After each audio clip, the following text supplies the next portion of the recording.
pemateri guru penggerak SMA Negeri 3 Pekalongan, dan yang tak lupa kami hormati Bapak Ibu guru sebagai peserta desiminasi SMA Negeri 3 Pekalongan. Pertama-tama marilah kita panjatkan puja dan puji syukur kita kepada Allah Subhanahu wa Ta'ala, yang mana dengan rahmat dan hidayahnya sehingga kita dapat berkumpul di ruangan yang insya Allah penuh keberkahan. Amin.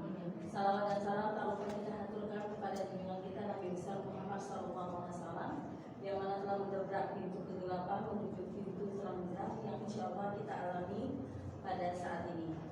Selanjutnya perkenankan saya pembawa acara membacakan susunan acara pada hari ini. Yang pertama adalah pembukaan, yang kedua adalah sambutan, yang ketiga adalah pemateri, dan yang keempat adalah yang lain-lain. Untuk lancarnya acara pada hari ini adalah kita buka acara pada hari ini dengan bacaan basmalah bersama-sama. Bismillahirrahmanirrahim. Yang kedua sambutan pada Ibu Tati Purbanisi. Kami bersiap.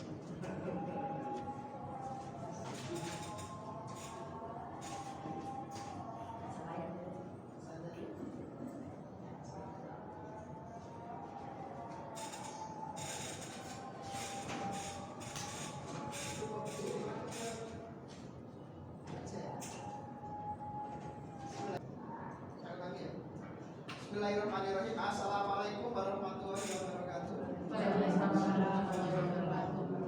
Yang saya hormati Ibu Yuliani selaku CGP Angkatan ke-7, ibu-ibu yang berada di ruangan ini. Pertama-tama marilah kita panjatkan puji syukur kehadirat Allah Subhanahu wa Ta'ala atas segala rahmat dan hidayahnya kita diberikan kesehatan sehingga pada siang hari ini bisa berada di ruangan ini. Yang pasti yang pertama ini mestinya adalah sambutan dari kepala sekolah ya, Bu Dwi. Tetapi karena kepala sekolah ini sedang halangan atau tidak ada di tempat, maka saya selaku guru mewakili sekedar sambutan.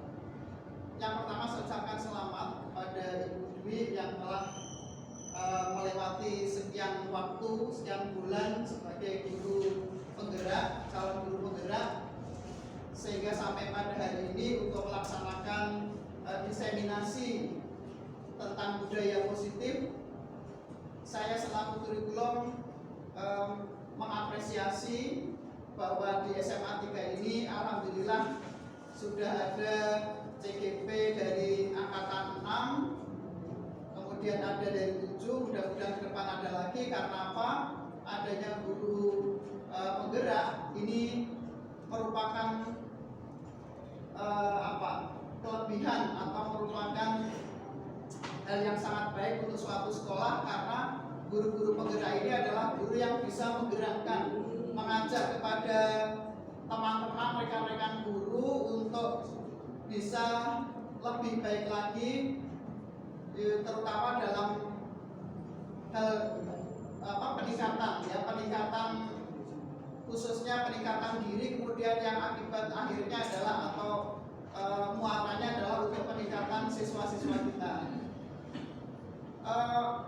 Budaya positif di sekolah saya yakin banyak sekali yang bisa disampaikan atau yang bisa diterapkan, yang bisa kita ikuti, khususnya Bapak Ibu atau ibu-ibu yang berada di sini untuk bisa mengikuti atau bisa menerapkan apa yang disampaikan oleh Bu Dwi nanti, di mana kita nanti di kelas khususnya pasti adalah ketemu dengan siswa, maka hal-hal yang positif itu bisa kita terapkan di dalam pembelajaran. Sekali lagi saya berharap kepada CGP atau calon-calon guru penggerak ini untuk lebih memotivasi atau mengajak teman-teman kita atau menggerakkan teman-teman Bapak Ibu di SMA 3 ini sehingga SMA 3 menjadi lebih baik lagi, menjadi lebih maju, dan lebih khususnya nanti pada siswa-siswa kita nanti kompetensinya semakin baik dan mendapatkan lulusan yang lebih baik lagi dibandingkan tahun-tahun sebelumnya. Mungkin itu saja ibu-ibu yang bisa kami sampaikan. tidak etis kalau saya berkepanjangan karena pasti masih banyak yang akan disampaikan. Itu saja, mohon maaf apabila ada kesalahan. Terima kasih. Assalamualaikum warahmatullahi wabarakatuh.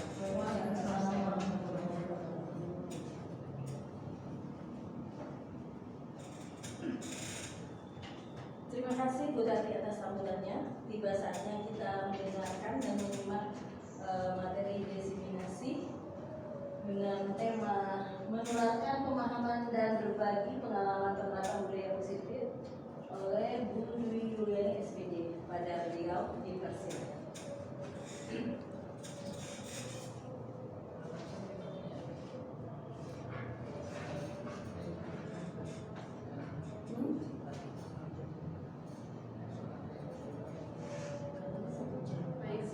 Assalamualaikum warahmatullahi wabarakatuh. Terima kasih tadi untuk Bu Tati yang sudah memberikan sambutan membuka acara ini, kemudian Bu Floriana selaku pembawa acara sudah membuka dengan doa, kemudian sekarang tiba saatnya saya mencoba untuk menularkan pemahaman dan berbagi pengalaman penerapan budaya positif yang sudah coba saya lakukan di SMA Negeri 3 Pekalongan.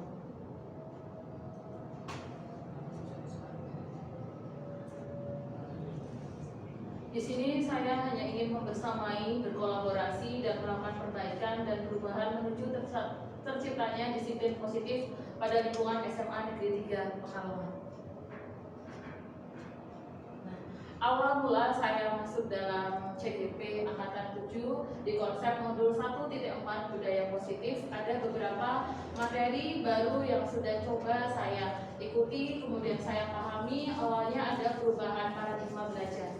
Kemudian yang kedua adalah belajar disiplin, kebutuhan dasar manusia, motivasi, perilaku manusia, posisi kontrol, keyakinan kelas, dan yang terakhir adalah segitiga restitusi. Ternyata pada awal saya sebelum masuk ke dalam calon guru penggerak, ternyata apa yang saya temukan di kelas, apa yang saya lakukan dulu itu berbeda.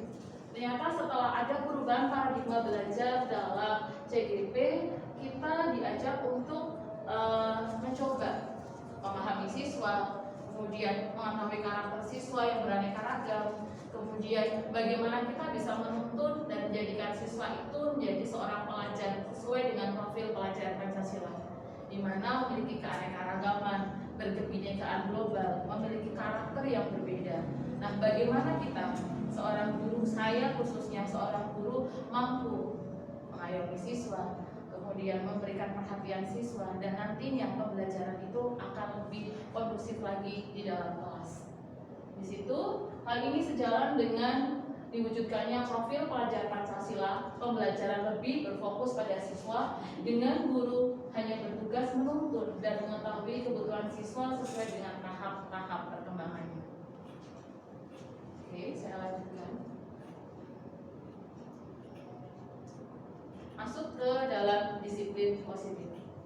Disiplin, kata disiplin. Disiplin seringkali kita memaknai sebagai sebuah tindakan dengan keharusan, didasarkan pada sebuah aturan yang harus dilakukan oleh orang lain, yang hal ini terkadang membuat orang lain itu melakukannya dengan keterpaksaan.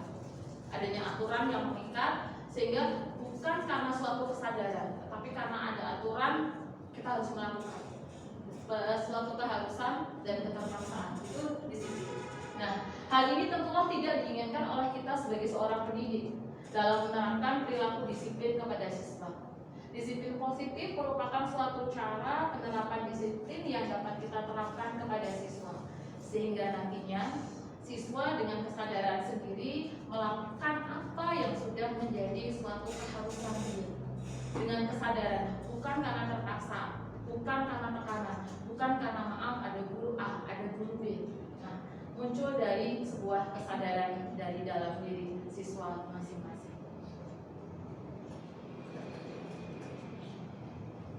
Masuk ke kebutuhan dasar manusia. Ternyata setiap manusia memiliki kebutuhan dasar. Ada kesenangan, rasa senang, happy, nyaman, kemudian bertahan hidup, kemudian kasih sayang, rasa cinta, penguasaan terhadap sesuatu, dan kebebasan untuk melakukan sesuatu apa yang dia inginkan. Itu adalah kebutuhan dasar setiap manusia. Nah, bagaimana kita sebagai seorang guru memenuhi kebutuhan dasar setiap murid kita? Padahal yang namanya murid memiliki karakter yang berbeda-beda, latar belakang yang berbeda-beda, dan tentu saja kemampuan mereka untuk menyenangkan dirinya pun berbeda.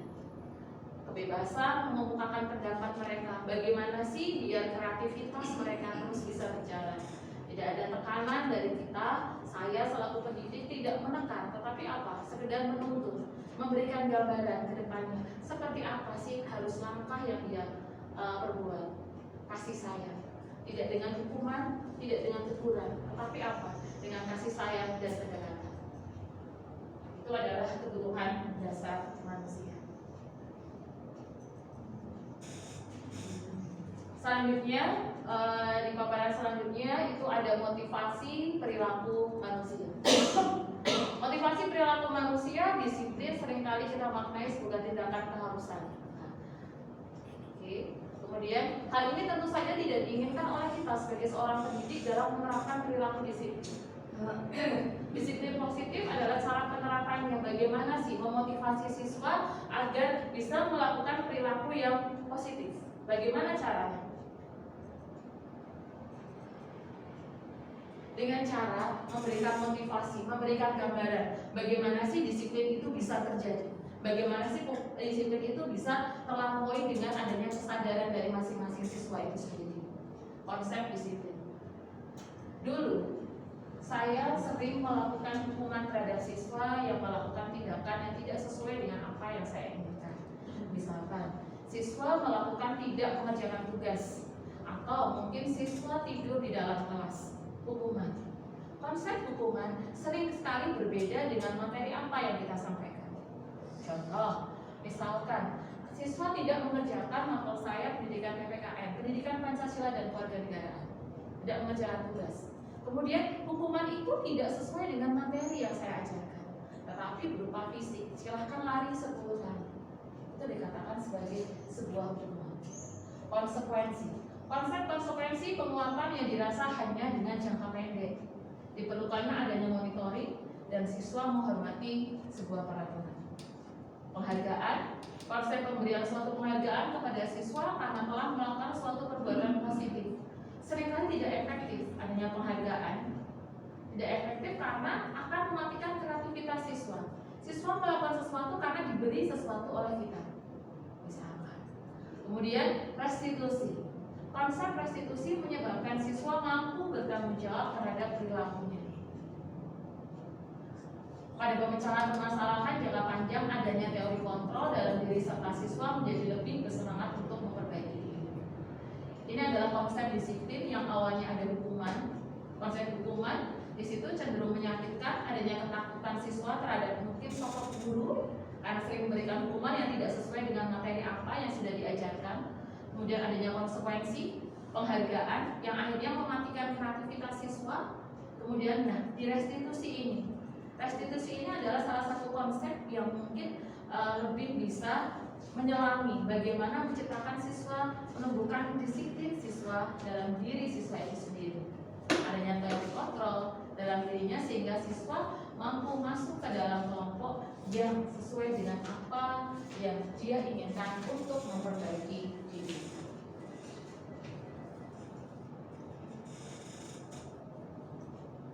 Restitusi. Restitusi merupakan proses menciptakan kondisi bagi murid untuk memperbaiki kesalahan mereka, sehingga mereka bisa kembali ke kelompok mereka dengan karakter yang lebih kuat. Ciri-ciri restitusi bisa belajar dari kesalahan yang diperbuat, memperbaiki, tawaran bukan paksaan. Kita menawarkan kepada siswa apa yang harusnya mereka lakukan, menuntun untuk melihat ke dalam diri, mencari kebutuhan dasar, fokus pada karakter bukan tindakan, dan menguatkan fokus pada solusi. Bukan mencari kenapa, tetapi apa yang harus kita lakukan untuk memperbaikinya. Itu dikatakan sebagai ciri-ciri dari restitusi. Tadi sudah sempat saya jabarkan apakah perbedaan antara hukuman, konsekuensi, dengan restitusi kepada siswa. Hukuman, guru menghukum siswa yang tidak mengerjakan PR dengan lari 10 kali putaran. Guru memarahi siswa yang menjadikan siswa itu lari. Bukan memperbaiki, tapi malah akibatnya apa? Siswa cenderung enggan untuk mengikuti pembelajaran. Karena tadi ada rasa ketakutan, dimarahi, kemudian dihukum. Konsekuensi, guru memberikan konsekuensi kepada siswa yang tidak mengerjakan PR dengan menulis jawaban sebanyak 3 kali sesuai dengan materi. Guru tegas dalam menegakkan aturan, adanya konsekuensi di sini. Kalau hukuman tidak sesuai dengan apa materi pembelajaran yang dilakukan. Tapi kalau konsekuensi, menuliskan jawaban atau PR-nya sebanyak 3 kali. Kemudian restitusi, guru menghukum siswa yang tidur di dalam kelas. Apakah ini? Ternyata tidak. Restitusi di sini bukan, tapi guru melakukan apa? Pembenahan terhadap diri siswa. Guru melakukan pembenahan terhadap diri siswa, bagaimana seorang siswa harus mampu menjadikan dirinya itu lebih baik. Tidak dengan tekanan, tidak dengan hukuman, tetapi dengan memvalidasi diri siswa. Bagaimana sih siswa itu? Kenapa sih siswa itu melakukan tindakan yang bertentangan? Kenapa? Alasannya apa? Nah, yang kemudian adalah materi selanjutnya adalah mengenai 5 posisi kontrol. Ada 5 posisi kontrol, yaitu sebagai penghukum, kemudian pembuat merasa bersalah, teman, kemudian pemantau, kemudian yang kelima adalah sebagai manajer. 5 posisi kontrol sebagai seorang pendidik, ada sebagai penghukum, kemudian membuat siswa merasa bersalah, kemudian siswa dijadikan kita sebagai seorang teman, kemudian pemantau, dan pemimpin atau manajer.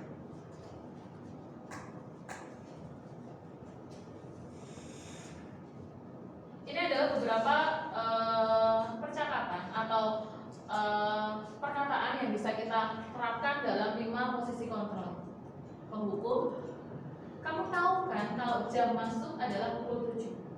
Kenapa kamu masih terlambat? Silahkan lari mengelilingi lapangan sebanyak 3 kali. Sama-sama terlambat. Tetapi bagaimana menerapkan 5 posisi kontrol tadi? Membuat merasa bersalah. Kita menjadikan siswa itu merasa dia bersalah kepada kita, sudah mengecewakan kita. Ranu, kamu ini bagaimana ya? Kamu sudah berjanji dengan ibu tidak akan terlambat lagi. Ada kata-kata kamu senang sekali mengecewakan ibu. Ibu betul-betul kecewa dengan kamu.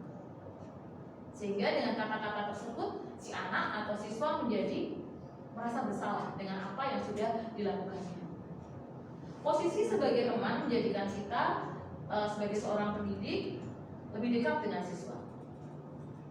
Di situ saya contohkan, Ranu, ayo bagaimana sih kamu? Kemarin kamu sudah janji kepada ibu.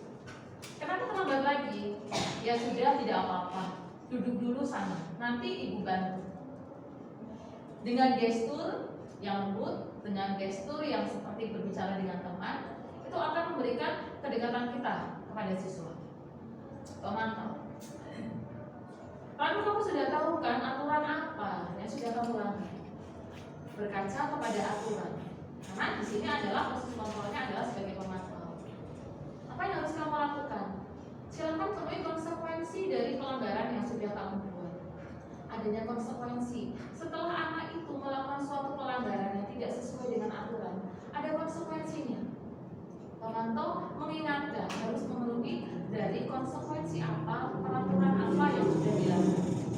Sementara manajer dalam posisi kontrol manajer, di situ dijelaskan bahwa kamu sudah tahu apa yang menjadi kesalahan kamu, Ranu.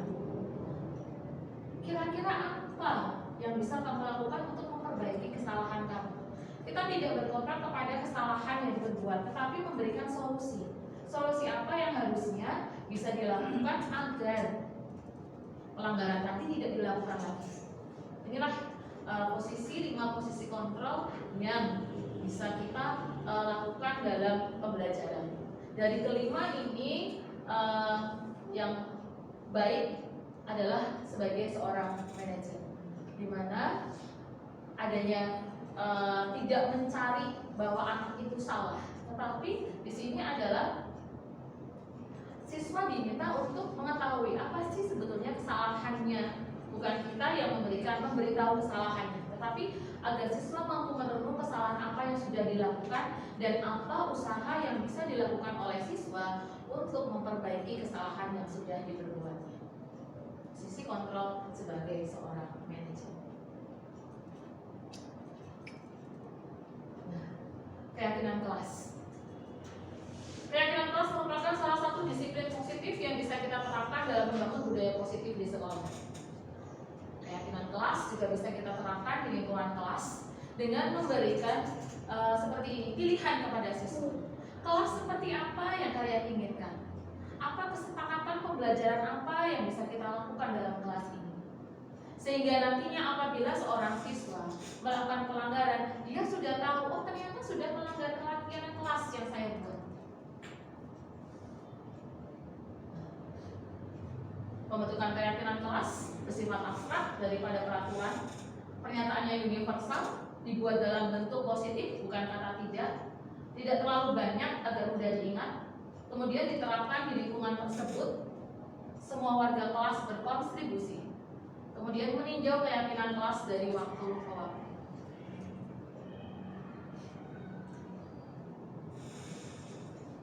Nah, kemarin saya sudah mencoba untuk melakukan pembentukan keyakinan kelas di kelas 11-3. Ada beberapa poin yang dicoba mereka sepakati dalam kelas. Di antaranya ada 5 poin. Yang pertama adalah menghargai dan menghormati guru. Kemudian menjaga kebersihan kelas. Kemudian menjadikan kelas kompak dan berbaur. Ini adalah menurut pandangan siswa. Dan dalam bentuk pendampingan siswa itu bukan dari saya. Jadi memang saya pada saat itu memberikan arti dari keyakinan kelas terlebih dahulu. Kemudian siswa saya bagikan kertas. Kemudian silakan kalian menginginkan kelas yang seperti apa. Ternyata setelah beberapa kertas ditempel di depan, kemudian kita simpulkan bareng dengan anak, ternyata ada 5 keyakinan kelas yang coba dibangun oleh kelas 11-3. Menghargai, menghormati guru, menjaga kebersihan kelas, menjadikan kelas tampak kompak, berbaur, bersikap jujur, dan menjaga kesehatan bersama. Baik, ini sedikit video yang kemarin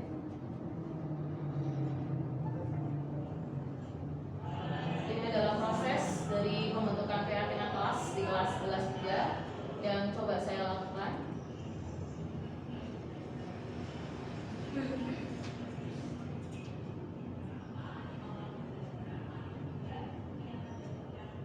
Pemberian pengarahan terlebih dahulu tentang apa sih keyakinan kelas.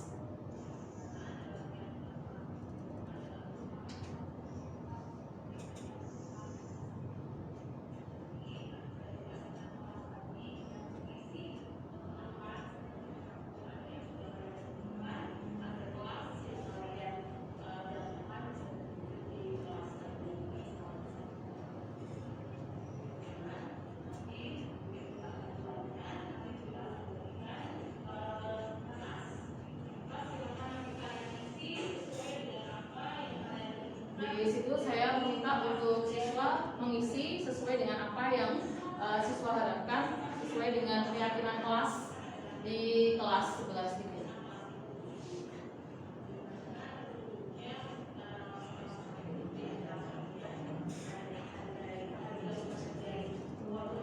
Dan saya sedikit memberikan gambaran.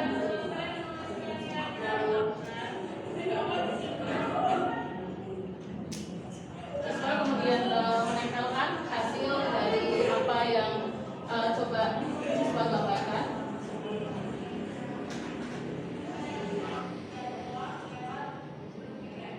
Ternyata setelah saya minta untuk siswa menuliskan, itu ada beberapa kata-kata yang luar biasa keluar dari kelas 11-3. Ada yang mengatakan bahwa anak yang batuk tolong ditutup. Ada yang mengatakan seperti itu. Kemudian kelas tolong yang kompak, jangan ada yang membuli. Ada sempat keluar kata-kata seperti itu. Berarti kan apa? Dari adanya keyakinan kelas tadi, kita membangun Membangun apa? Budaya anak lebih kreatif, anak lebih terbuka, anak mampu untuk berpendapat. Kemudian di situ juga kemudian apa yang terjadi? Kemudian saya setelah membacakan seperti ini, anak saya minta untuk menyimpulkan. Jadi kesepakatan ini pure anak, bukan saya, bukan dari saya.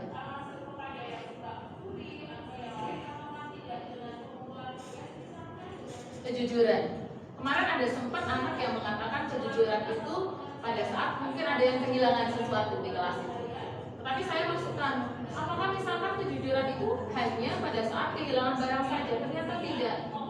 Pengerjaan tugas, kemudian pada saat penilaian harian itu juga harus ada kejujuran.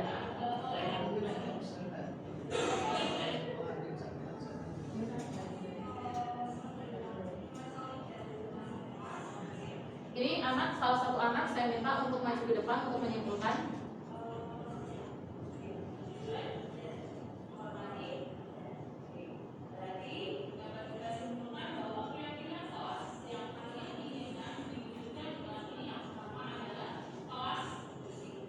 Kelas bersih.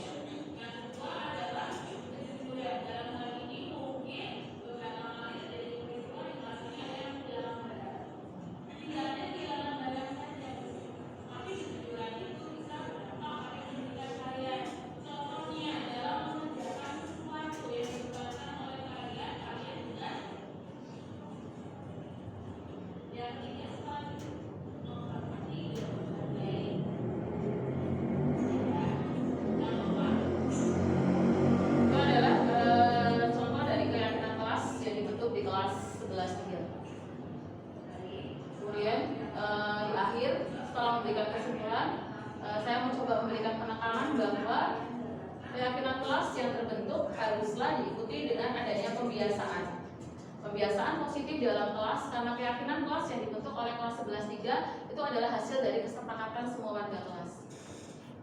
Kesepakatan sudah dibentuk, kemudian akhirnya apa? Jadilah keyakinan kelas itu sebagai sebuah pembiasaan yang positif agar kelas menjadi lebih baik lagi, dan itu karena kesepakatan dari semua anggota kelas.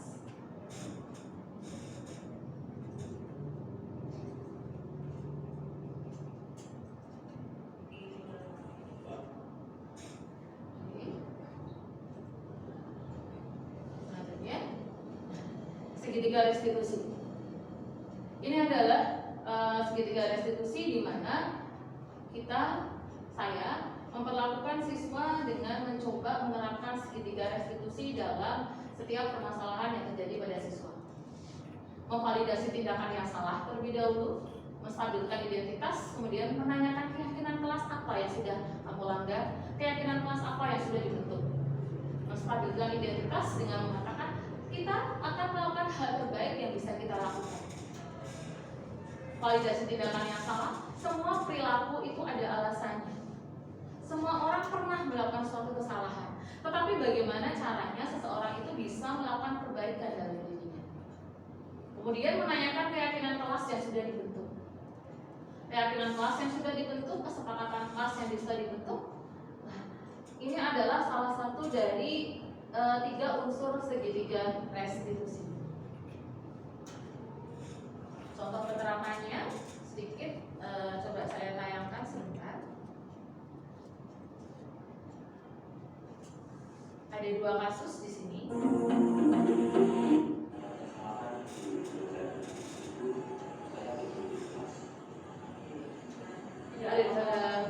Kasus pertama adalah tidur di kelas. Dulu pada saat tidur di kelas memang saya cenderung memarahi anak. Kenapa kamu tidur di kelas? Seperti itu. Tetapi setelah ini, apa yang saya lakukan? Saya mencoba alasannya apa sih? Kenapa si anak itu tidur di dalam kelas?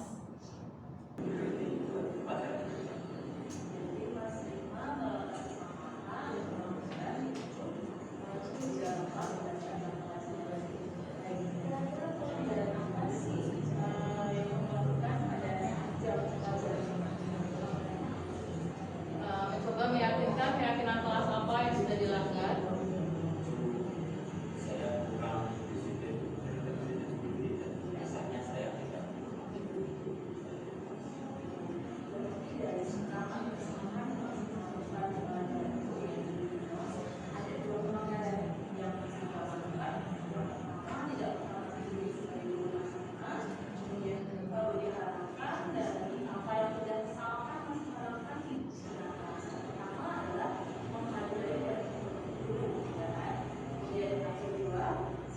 memberikan penguatan kepada siswa.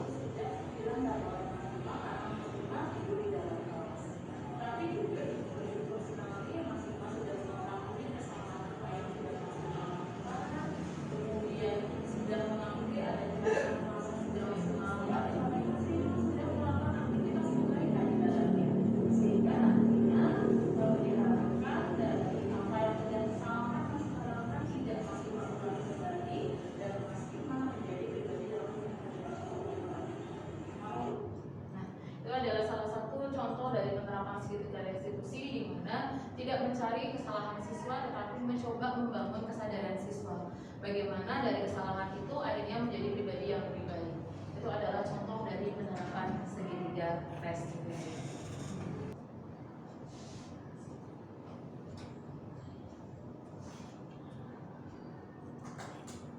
Baik, untuk presentasi atau pemaparan sudah cukup. Silahkan saya kembalikan ke Bapak acara. Terima kasih materi yang luar biasa. Kita beri aplaus dulu buat oke, biar menambah pemahaman kita pada saat ini. Saya buka satu topik dengan 2 penanya. Cukup ya Bapak Ibu ya. Monggo silakan. Ada yang ingin bertanya? 2 penanya, silakan. Yang ingin bertanya? Materinya luar biasa. Kita bisa berpanjang lagi dengan tanya jawab. Silakan.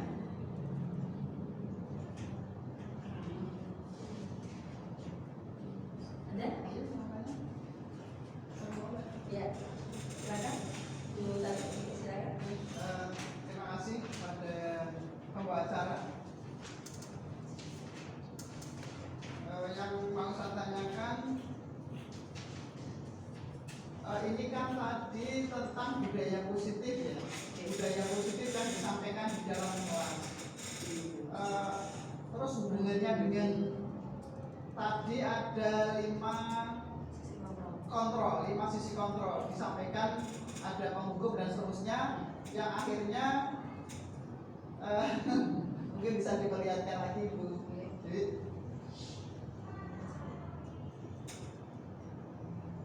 Jadi mungkin saya butuh penegasan saja bahwa budaya positif ini lebih bagus untuk kita sebagai pendidik itu kita harus berlaku seperti yang mana. Terus alasannya apa? Nah, kalau kita hubungkan dengan kehidupan kita sehari-hari di dalam mengajar, mungkin memang banyak Bapak Ibu guru itu yang belum bisa berbuat mungkin seperti yang diharapkan ini, kalau tidak salah seperti yang dikatakan restitusi. Jadi mungkin ini juga yang baru untuk kami, yang namanya restitusi itu ternyata seperti itu. Nah, tetapi untuk Bapak Ibu guru dalam pelaksanaan keseharian mungkin belum bisa seperti itu. Nah, ini bisa mungkin Bu Dwi menyampaikan kira-kira kita sebagai Bapak Ibu guru itu memang seharusnya bagaimana? Karena kita tidak bisa langsung mengubah watak kita atau sikap kita yang kesehariannya, mungkin kita kebiasaannya mungkin sebagai penghukum, mungkin sebagai pembuat merasa bersalah, atau kadang-kadang kita biasanya kan nyaman juga, kita sudah merasa sebagai teman. Jadi teman kayaknya kita sudah bagus. Ternyata dari yang disampaikan Bu Dwi tadi belum pas juga. Yang paling pas kayaknya tadi manajer. Jadi ini mohon dijelaskan sekali lagi biar kami lebih paham apa itu restitusi, kemudian yang bagus untuk kita sebagai Bapak Ibu guru dalam pembelajaran di kelas. Terima kasih. Terima kasih Bu Tati atas pertanyaannya. Langsung dijawab saja ya. Untuk selanjutnya baru sampai pertanyaan lagi kepada Bu Yuliani. Dipersilakan untuk memberikan jawaban. Ya, terima kasih Bu Tati untuk pertanyaannya. Penerapan dari 5 posisi kontrol tadi Bu, memang awal saya pun sama Bu, penghukum memang awalnya adalah seperti pendidikan kolonial, mengatakan bahwa kita itu dalam pendidikan kolonial itu kita adalah senternya, kita yang memberikan penekanan kepada anak. Jadi kita yang mengatur anak, tetapi sekarang sudah tidak. Kita hanya menuntut memberikan gambaran kepada anak. Kalau di 5 posisi kontrol tadi memang Bu, untuk yang menghukum itu sudah tidak. Kenapa sudah tidak? Karena seperti ini. Di situ dijelaskan tadi saya mengatakan bahwa kalau penghukum itu biasanya keluar dari konteks materinya. Misalkan kita menghukumnya itu biasanya secara fisik. Kalau dulu saya juga pernah Bu, dihukum dengan push up, kemudian disetrap di depan, kemudian suruh berdiri sampai dengan istirahat. Itu juga saya alami. Tetapi itu unsur anak itu jadinya apa? Saya berpikir malah saya tidak suka dengan pelajaran tersebut. Saya malah kok kayak gini, saya kok tidak diberikan kesempatan untuk saya tuh bisanya apa sih gitu kan, mengembangkan diri saya. Tetapi saya malah ketakutan yang luar biasa pada novel tersebut. Itu saya alami. Apa lupa ya? Matematika Bu. Luar biasa. Luar biasa. Jadi ada ketakutan tersendiri dengan guru mapel tersebut. Sampai berdiri dan itu penghukum karena fisik. Bukan saya diberikan kalau yang tadi itu kan diberikan konsekuensi. Kalau konsekuensi tidak masih berkaitan dengan materi tersebut. Jadi saya lebih berfokus ke belajar lagi gitu. Nah kalau penghukum saya malah emosi dengan guru saya. Itu jujur. Penghukum. Kemudian membuat merasa bersalah. Membuat merasa bersalah di sini kita membuat anak itu menjadi bersalah dengan kita. Gara-gara kamu nih, saya dimarahi oleh kepala sekolah misalkan. Kelas misal contoh konkretnya seperti ini. Mungkin kelas kita ada rapat atau ada apa. Kelas kita kondisikan. Kemudian anak sudah diberikan tugas dan sebagainya, anak ramai. Membuat merasa bersalah. Saya ngomong ke anak, kemudian misalkan ini tidak contoh di sini, di sekolah lain misalkan. Kemudian kepala sekolah masuk, kemudian kelasnya siapa ini? Maka akhirnya ditegur oleh kepala sekolah. Saya menemui anak membuat merasa bersalah. Kamu sudah saya berikan tugas, kenapa sampai saya dimarahi oleh kepala sekolah? Nah, itu akhirnya apa? Anak merasa terzolimi. Anak merasa bahkan saya merasa bersalah dengan apa yang sudah dilakukannya. Merasa bersalah. Kemudian teman, cenderung dengan teman anak, kalau kita posisikan dengan teman itu cenderung tidak bisa menyesuaikan dengan konteks atau waktunya atau tempatnya. Saya katakan seperti itu. Jadi di situ kedekatan terbangun iya, tapi kadang-kala dengan kedekatan yang luar biasa dengan anak cenderung menyepelekan. Maaf. Itu kalau dengan teman. Saya pun awalnya itu saya cenderungnya ke teman Bu. Tetapi setelah berpikir, kemudian setelah mencoba memantau, ternyata seperti ini yang terjadi. Kalau teman cenderung anak menyepelekan dengan mata pelajaran atau dengan gurunya. Pemantau sesuai dengan aturan, berarti seperti textbook, aturan harus ini dan sebagainya. Anak tidak berkembang. Manajer di sini manajer adalah anak. Bagaimana caranya kita membangun kesadaran anak untuk mengakui kesalahannya, biar mengerti ini loh kesalahan kamu. Bukan kita yang menggambarkan kesalahanmu, tapi tadi dengan seketika restitusi. Coba apa yang kamu lakukan? Kenapa kamu saya panggil ke sini? Kesalahan apa yang kamu lakukan? Jadi membangun kesadaran anak untuk posisi manajer. Dan jadi kita sebagai seorang pemimpin atau manajer hanya memberikan gambaran, menuntun saja, tidak menyalahkan, tetapi memberikan sebuah solusi. Seperti itu. Berarti yang maksudnya yang paling pas itu untuk Bapak Ibu guru sebaiknya seperti manajer. Iya. Karena teman tadi cenderung seperti menyepelekan. Cenderung kalau ada kedekatan yang luar biasa antara guru dengan siswa, cenderung siswa menyepelekan. Seperti itu. Mungkin ada lagi, silakan. Kalau mungkin mau menanggapi. Ya, terima kasih karena mudah sekali jawabannya. Ada yang ingin tanya lagi? Bu Tati gimana tadi? Sudah sangat jelas ya? Cukup sih, cuma maksudnya kita itu kan menjadi guru sudah cukup lama. Artinya apalagi yang guru-guru yang sudah tua gitu, untuk bersikap seperti manajer itu kadang-kadang sulit. Nah itu, jadi bagaimana cara kita mungkin punya kiat seperti apa biar kita itu kan zamannya kan sudah beda. Nah itu kadang-kadang kita masih sebagai penghukum, sebagai pembuat merasa bersalah, mungkin sebagai teman pikir kita teman ini sih paling apik, ternyata enggak juga ya, pemantau gitu. Nah ini apa mungkin trik atau apa yang bisa disampaikan kepada Bapak Ibu ini, dan kalau bisa ya memang ini dilaksanakan, artinya mungkin ini sosialisasi bisa lebih ke forum besar Bapak Ibu guru, bahwa ternyata yang paling baik adalah yang seperti manajer seperti itu. Iya. Memang Bu, memang kendalanya luar biasa dengan karakter anak dengan latar belakang yang berbeda. Dan juga kami kita sebagai seorang guru mungkin dengan latar belakang yang berbeda pula dalam menanggapi anak. Nah, di posisi manajer ini seringkali, nah itu tuh, kalau saya itu sekarang kadang berpikirnya seperti ini. Kalau misalkan terlalu kencang dengan anak, kalau saya malah kesannya itu anak malah takut dan tertekan. Jadi malah cenderung anak lari dari masalah. Kalau saya biasanya. Makanya beberapa kali jujur di beberapa kelas yang saya alami, memang seperti tadi restitusi tadi, itu ada anak yang betul-betul tertidur. Sampai saya membuat suatu kesepakatan dengan si anak itu. Saya sebutkan di kelas 11.5. Sampai saya ngomong, "Loh, silahkan kamu dengan belajar seperti apa agar kamu tidak tidur." Jujur, saya katakan seperti itu. Karena kalau saya marah dengan anak, buat apa? Kalau saya capek, saya gitu. Nah, saya kira apa? Saya betul anaknya ada. Kamu tidur. Iya, saya tahu jam saya, jam pertama, jam kedua, jam terakhir sama saja. Kemudian saya ngomong, sekarang bagaimana? Saya ngomong, tapi saya memang ngantuk Bu. Nah, iya ngantuk terus piye? Masa setiap jam pertama sampai jam terakhir kamu tidur terus? Nah, kamu ke sekolahnya apa?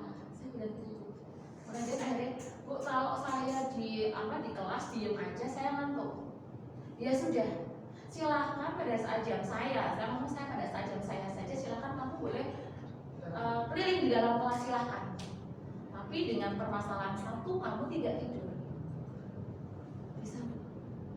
Memang saya awalnya saya yang pusing karena jalan pada saat saya materi. Kemudian minggu itu sudah saya lalui berarti seperti itu. Ya. Kemudian akhirnya kayak belajarnya. Kemudian akhirnya setelah itu mungkin sampai minggu berikutnya dengan kesadaran dia sendiri, Bu, boleh nggak usah duduk depan? Boleh, silakan duduk depan, tapi di sana Bu. Pintu saya buka. Dia duduk dengan kursi di depan. Enggak apa-apa. Terus kemudian akhirnya mungkin karena waktu itu hujan atau angin apa mungkin nggak enak kan masuk angin. Akhirnya gerak lagi kursinya ke belakang. Terus saya mau duduk aja. Sudah. Nah, itu saya alami sendiri dan anak ini alhamdulillah sudah mulai turun. Jadi awal mula daripada saya marah kencang, ya sudah saya berikan kesepakatan, terus kamu enaknya gimana? Jadi setelah itu alhamdulillah sekarang sudah berubah. Itu yang saya alami sendiri di kelas 11. Terima kasih. Ya, terima kasih. Selanjutnya penanya kedua, silakan. Ya, Bu Put, silakan. Sampai. Assalamualaikum warahmatullahi wabarakatuh. Waalaikumsalam warahmatullahi wabarakatuh. Saya tertarik tadi dengan membuat kesepakatan kelas, keyakinan kelas. Itu yang saya tanyakan ini, apakah membuat kesepakatan keyakinan kelas itu harus di awal sekali ketika kita semester awal itu. Yang kedua, apakah setiap guru itu bisa membuat kesepakatan kelas? Mengingat seperti ini, kalau semua guru dalam satu kelas itu yang mengajarkan banyak, ya tidak hanya satu, tapi banyak guru.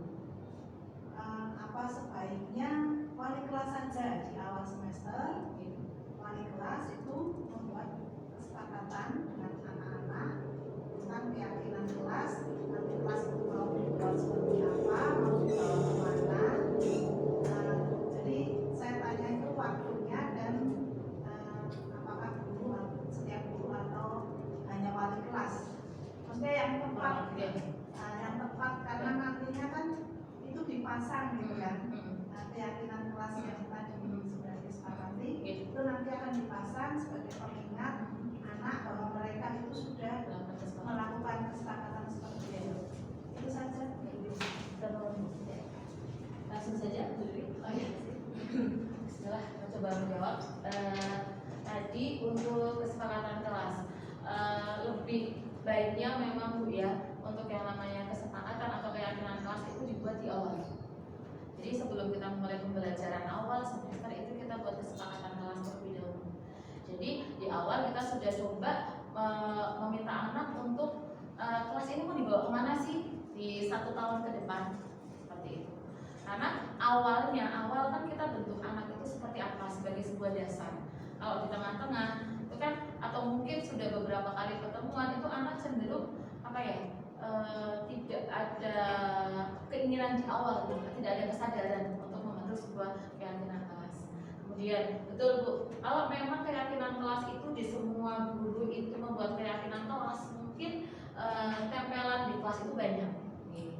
Memang masih ke wali kelas, tetapi mungkin ada beberapa bapak ibu guru yang memiliki kesepakatan berbeda dengan anak yang sesuai dengan mapelnya Bu, mungkin seperti itu. Misal kesepakatan kelas tadi, misalkan pada saat memberlakukan anak terlambat masuk ke dalam kelas, itu kan bisa sebagai sebuah keyakinan kelas yang dibentuk oleh guru mapel masing-masing. Taruhlah saya di jam setelah istirahat, taruhlah nih jam setelah istirahat, berarti kan itu anak bisa jadi terlambat pada saat masuk. Itu keyakinan kelas bisa dibentuk dengan mengarahkan waktunya. Kenapa anak itu, bagaimana cara anak itu agar keyakinan kelasnya itu dia tidak masuk terlambat beberapa menit pada saat pembelajaran, seperti itu. Atau mungkin kesepakatan yang bisa kita ambil adalah pada saat pengerjaan ulangan atau pengumpulan tugas.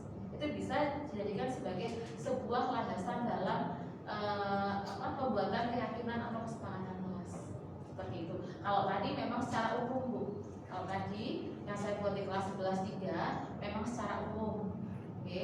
Karena di situ saya coba di kelas 11-3 coba di situ apakah ada pemikiran-pemikiran atau ide-ide untuk membuat kelas 11-3 itu seperti apa? Itu buku-buku yang tadi saya contohkan. Memang kembali lagi lebih ke wali kelas, tetapi guru mapel boleh menambahkan poin-poin apa saja yang bisa dimasukkan dalam keyakinan kelas di kelas tersebut. Itu saja.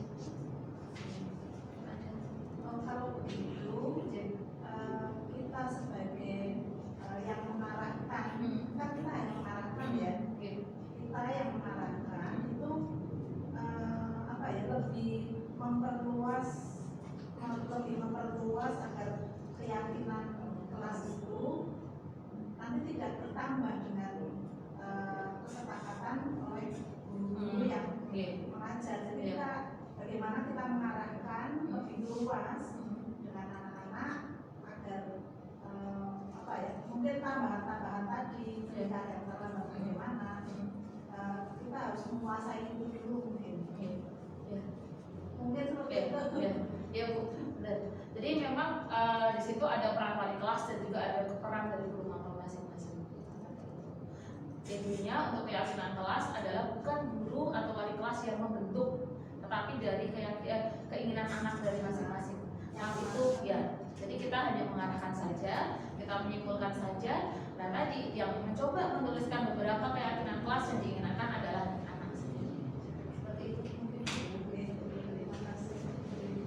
Terima kasih, luar biasa sekali materi pada hari ini. Bapak Ibu, kalau berhubung waktunya kita sudah jam 1, oleh karena itu kita cukupkan sampai di sini saja Bapak Ibu ya. Nanti kita bisa lanjutkan dari waktu. Sebelum saya tutup, kita berikan aplaus sekali lagi buat pemateri yang materinya, sehingga kita bisa mempraktekkan dalam kehidupan nyatanya di kelas masing-masing, karena materi ini sangat luar biasa. Saya selaku pembawa acara mohon maaf bila ada kekurangan. Kita tutup acara pada hari ini dengan bacaan alhamdulillah bersama-sama. Alhamdulillah. Semoga berkah. Assalamualaikum warahmatullahi wabarakatuh. Waalaikumsalam. Yuk, salat zuhur.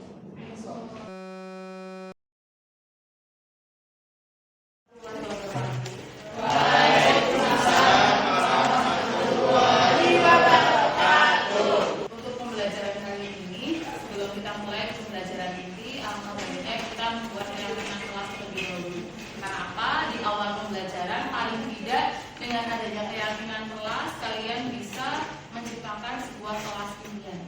Di mana dalam keyakinan kelas itu adalah merupakan suatu harapan bagi kalian tentang kelas ini. Nanti dari keyakinan kelas tadi yang berisi ketetapan seperti peraturan yang coba kalian ciptakan agar kelas yang kalian dambakan bisa terwujud di kelas kalian ini selama 1 tahun ke depan. Nah, nanti Budi minta bantuannya. Nanti Budi akan bagikan kertas. Silakan nanti kalian isi sesuai dengan apa yang kalian inginkan dari kelas impian yang ingin kalian wujudkan. Misalkan keyakinan kelas yang ingin kalian ciptakan adalah keyakinan kelas di mana kelas itu bersih, di mana terwujudnya sopan santun di antara kalian, adanya harga menghargai, hormat menghormati, ataupun terciptanya kolaborasi antar kalian. Silakan pilih sesuka apa yang ingin kalian tuliskan di kertas ini. Oke. Jadi keyakinan kelas yang nanti kalian tuliskan, nanti silakan kalian tempelkan di depan. Silakan kalian tempelkan di depan. Nanti akan diberikan kertas. Silakan kalian tempelkan dan kalian tuliskan apa saja sih keyakinan kelas yang ingin kalian dapatkan di kelas 11. Satu impian kalian di kelas ini. Dibagikan.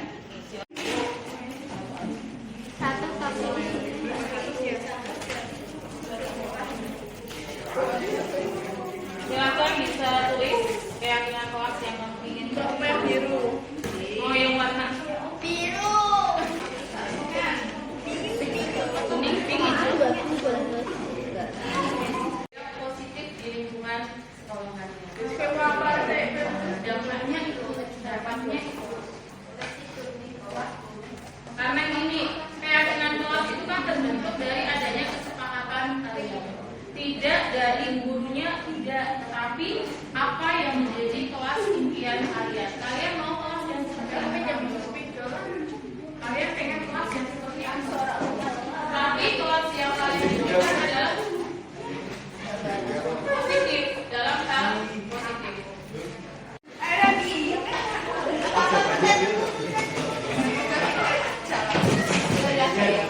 Baik, yang sudah selesai menuliskan keyakinan kelas.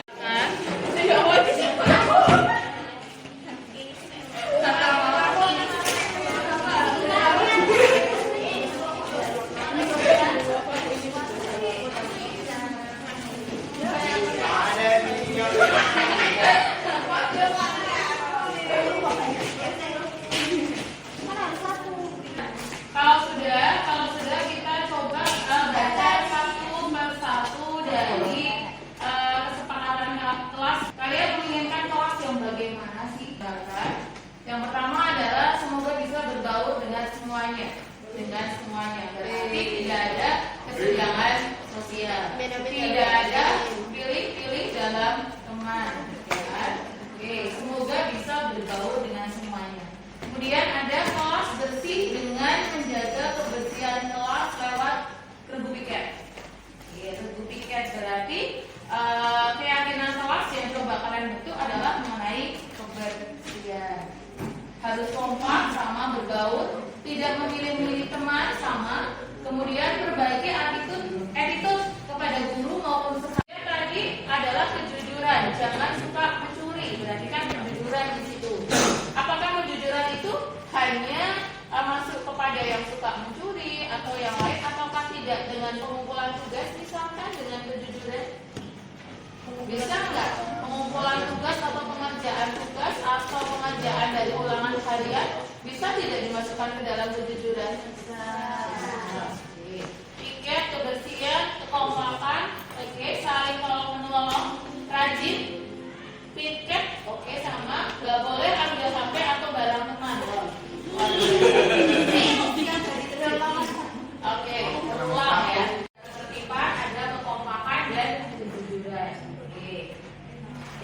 ada keributan. Baik, kita lanjut ke kertas berikutnya. Semoga tidak semrawut. Oke, ketertiban berarti. Semoga kelas 11-3 anak-anaknya selalu menjalankan piket, selalu aktif dalam pembelajaran, saling menghargai satu dengan yang lainnya. Berarti 3 komponen sudah masuk ke sini. Adanya kebersihan, kemudian aktif dalam pembelajaran, dan menghormati atau penghargaan. Harapan saya untuk kelas ini adalah menjadi kelas yang solid dan kompak. Tidak boleh membeda-bedakan rajin khas, solidaritas, batuk bersin ditutup, kesehatan, jujur baik, ingin kelas bersih, jangan saling membuli, menghargai satu sama lain. Baik, dan keyakinan kelas atau kesepakatan kelas apa yang menjadi keinginan kalian yang bisa diwujudkan di kelas ini? Berapa poin tadi? Berapa poin tadi? Atau mungkin ada yang mau mencoba menyimpulkan keyakinan kelas? Salah satu, yuk silakan. Yuk, silakan. Ya. Kelas yang sudah berhasil dikumpulkan ke depan oleh teman-teman. Ada berapa poin? Menurut saya ada 3 atau enggak 4 poin Saja. kebersihan kelas, kesolidaritas kelas, Oke. terus ada kesehatan, Silakan. sosial. Kejujuran, Iya, menghormati. ada. Oke. Berarti dapat kita simpulkan bahwa keyakinan kelas yang kalian inginkan diwujudkan di kelas ini yang pertama adalah kelas bersih. Betul. Yang kedua adalah kejujuran. Dalam hal ini mungkin beberapa kali terjadi peristiwa di kelas ini ada yang kehilangan barang. Tidak hanya kehilangan barang saja, tapi kejujuran itu bisa berdampak pada pendidikan kalian. Contohnya dalam mengerjakan sesuatu yang dibebankan oleh kalian dengan yang ketiga setelah jujur menghormati dan menghargai guru. Ya. Yang keempat kebersihan, kejujuran, kesehatan. Oke, ada lagi kelas yang tadi sudah kalian tuliskan di depan. Itu semoga saja dari 5 atau 4 poin tadi, kebersihan, menghormati guru, kemudian solidaritas, kejujuran, kemudian kesehatan, itu silakan bisa kalian jadikan sebagai pembiasaan kalian dalam keseharian kalian di dalam kelas. Sehingga apa? Nantinya akan terwujud kelas yang merupakan impian kalian di 36 siswa di kelas ini. Baik, untuk keyakinan kelas, semoga Budi harapkan keyakinan kelas ini akan bertahan dan akan kalian jalankan sebagai sebuah pembiasaan dengan kesadaran dari diri kalian masing-masing. Oke, cukup. Terima kasih. Wassalamualaikum warahmatullahi wabarakatuh.